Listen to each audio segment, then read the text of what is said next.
बिस्मिल्लाहिर्रहमानिर्रहीम। अस्सलाम वालेकुम। अतीका खान के साथ आप लोग देख रहे हैं खाना और सजाना विद अतीका। बहुत ही मज़ेदार सी रेसिपी डिफरेंट स्टाइल से आज हम शामी कबाब तैयार करेंगे। ये तो बहुत ही डिफरेंट सी चीज़ें आज हम डालकर शामी कबाब तैयार करेंगे। सिर्फ दाल और चिकन से नहीं, बाकी कुछ चीज़ें भी इसके अंदर हम ऐड करेंगे जिससे शामी कबाब बहुत ही मज़ेदार बनेंगे और बनाकर आप इनको फ्रीज़ भी कर सकते हैं रमज़ान के लिए। तो चलिए फटाफट से रेसिपी देख लेते हैं। चैनल पर नए हैं सब्सक्राइब ज़रूर कर दीजिएगा, बेल बटन भी दबा दें ताकि रेसिपीज़ जल्दी से आपको मिल जाया करे। तो चलिए रेसिपी स्टार्ट कर लेते हैं।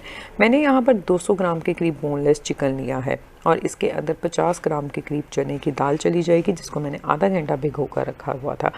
अगर आप किलो के हिसाब से बना रहे हैं तो 1 किलो चिकन होगा तो उसके अंदर आधा किलो के करीब चने की दाल जाएगी। और अब हमने इसके अंदर एक छोटी सी कटी हुई प्याज ऐड कर देनी है और साथ अब इसके अंदर जाएगा पानी जो कि मेन इंग्रेडिएंट है, क्योंकि चिकन और दाल हमारे पास बहुत अच्छी तरह से गली हुई भी होनी चाहिए, बहुत ज़्यादा सॉफ्ट नहीं होना चाहिए ताकि हमारे कबाब टूटे ना। तो बस इसके अंदर मैं मेजरमेंट के हिसाब से आपको कप बता रही हूँ। 1 कप के करीब जो मेजरमेंट के लिए हम कप यूज़ करते हैं केक के लिए, 4 कप के करीब मैंने इसके अंदर पानी डाला है। फ्लेम को मैंने ऑन कर दिया है और फ्लेम इस वक्त मीडियम टू हाई पर है।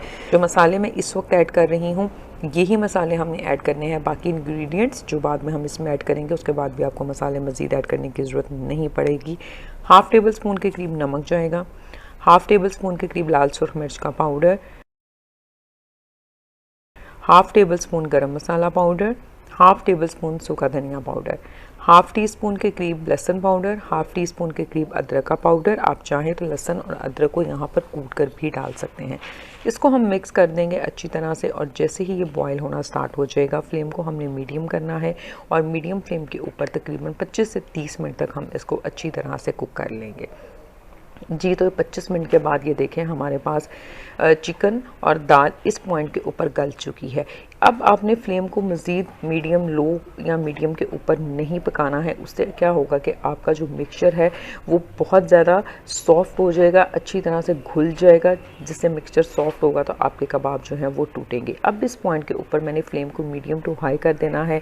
इसको कवर नहीं करना, इसके अंदर चम्मच आप हिलाते जाएँ और इसको आपने अच्छी तरह से ड्राई कर लेना है कि आपके पास चिकन और दाल बहुत अच्छे से गले भी हों लेकिन इनके रेशियो ना हो। ये देखें अच्छी तरह से हमारे पास गल चुका है, पानी भी ड्राई हो गया है और चिकन की बोटियां बहुत ज़बरदस्त गली हुई हैं। फ्लेम को अब हम ऑफ कर देंगे और इसको थोड़ा सा ठंडा कर लेंगे और दूसरी तरफ बाकी मिक्सचर की तैयारी कर लेते हैं।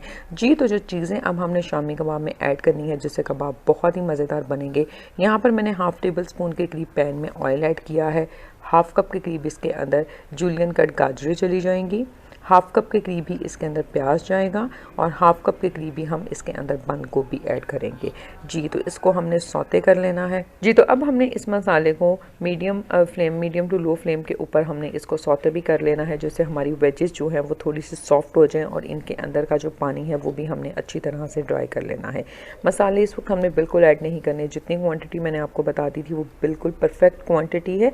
बाकी आप अपने टेस्ट के हिसाब से कम या ज़्यादा भी कर सकते हैं। और इसके अलावा अगर आपको कबाब की या फ्राइड चिकन की बहुत ही मज़ेदार सी और आसान सी रेसिपीज़ चाहिए तो आप मेरे वीडियो सेक्शन को ज़रूर चेक करें और डिस्क्रिप्शन बॉक्स को भी चेक करें। आपको बहुत कुछ मिलेगा और बहुत ही मज़ेदार सी रेसिपीज़ मिलेंगी। जी, तो ये देखें हमारे पास वेजीज जो है वो सॉफ्ट हो गई हैं और हमने इनको मीडियम फ्लेम के ऊपर मैंने इनको सौते कर लिया है कि इनका पानी भी ड्राई हो गया। तो इसको भी अब हम साइड पे कर लेंगे और थोड़ा सा ठंडा कर लेंगे। जी, तो चिकन का मिक्सचर हमारे पास ठंडा हो चुका है, इसको मैंने एक बाउल में ट्रांसफ़र कर लिया है। अब घोटने की मदद से आप चाहें तो हम यहाँ पर चॉपर भी कर सकते हैं लेकिन हम चिकन के ज़रा रेशियो रहेंगे और वेजिटेबल्स का भी बीच में फ्लेवर आएगा तो कबाब आपको बहुत ही मज़ेदार से लगेंगे। तो इसलिए मैं इसको घोटने की मदद से अच्छा सा घोट लूँगी। तो वेजेस हमने की थी ये भी थोड़ी ठंडी हो गई हैं, ये भी हम इसके अंदर ऐड कर देंगे। अब हमने इसके अंदर तकरीबन 3 to 4 टेबल स्पून के करीब धनिया ऐड कर देना है। 1 अदद अंडा चला जाएगा और ये जो हम अच्छा सा मिक्स करेंगे और जब ये अच्छा सा मिक्स हो जाएगा तो 2 टेबल स्पून के करीब हमने ब्रेड क्रम्स इसके अंदर ऐड कर देने हैं।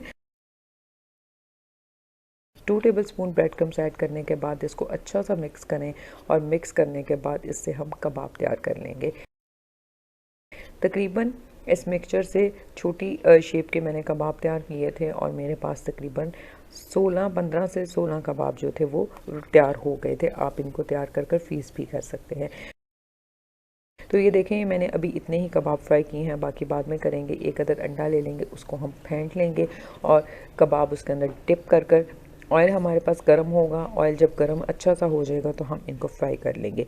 फ्राई इनको आपने हाई फ्लेम पर नहीं करना, मीडियम फ्लेम के ऊपर करेंगे, क्योंकि कच्चा अंडा लगाया है ताकि वो भी हमारे पास अच्छी तरह से कुक हो जाए।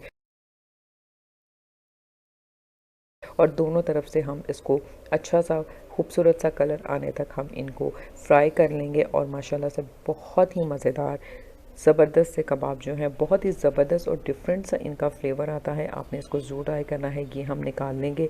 इसको ज़रूर ट्राई कीजिएगा और बहुत सारी रेसिपीज़ के लिए डिस्क्रिप्शन बॉक्स लाजमी चेक करें, चैनल को सब्सक्राइब भी कर दें। फिर मिलूंगी एक नई और बहुत ही मज़ेदार सी रेसिपी के साथ। इसको बनाकर इंजॉय करें। Thank you very much and अल्लाह हाफिज़।